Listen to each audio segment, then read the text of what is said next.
Ayan po, nadala ni Padi Jumar. Namana sila ngayong gabi lang, oh. Ang laki.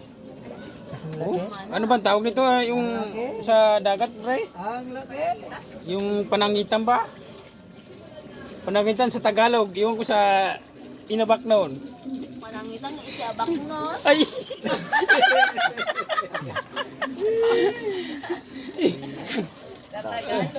Iyan ko sa Tagalog.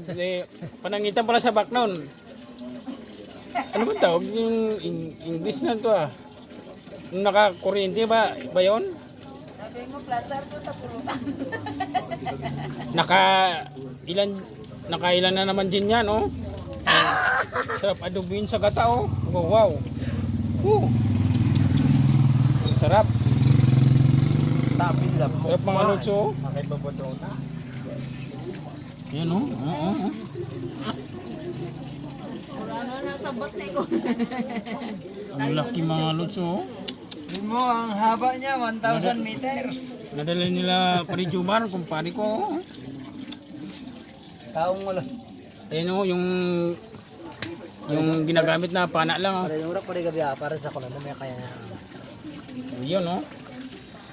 Ang masarap ito luto ay paksiw muna. Tapos gataan. O lagyan mo ng toyo, adobo sa gata. Kung hindi, gata lang. Ano? Nandun na rin, may amo kalira. Malaki. Ako na bukas bala maghanap ng kaldero na. Lutin natin yan bukas. Magkaya dito. Ah, Papaksiyon na naninanto. mga 10 gin siguro ang maubos yan. Sa pulutan yan. Balat pa lang. Day, papatronit ako Laki, oh. ay. Panangitan. Iwan ko sa Tagalog yan. Sa Tagalog nito. Yung nakakurintir ba ito sa sa dagat? Ang laki.